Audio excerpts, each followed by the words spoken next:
Nikon Coolpix AV100 je po dolgih letih prvi Nikonov poskus v razredu vodotesnih fotoaparatov. Konkurenca tukaj ni prav velika, zato je vsak novinec zelo dobrodošel.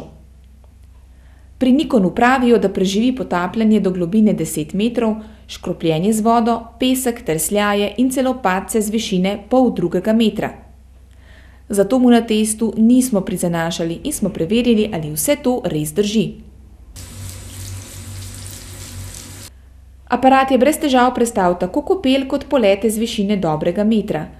Seveda nas je zanimala tudi kakovost fotografij in videa, kjer je seveda treba vzeti v zakup, da ima Coolpix AV100 majhen objektiv z notranjim zoomom.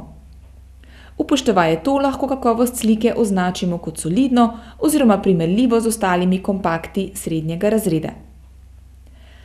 Če potrebujete tovrsten aparat, z Nikonom Coolpix AV100 ne boste zgrešili. Le pripravite se, da boste zanj odšteli znatno več kot za primerljivo zmogljivega običajnega kompakta.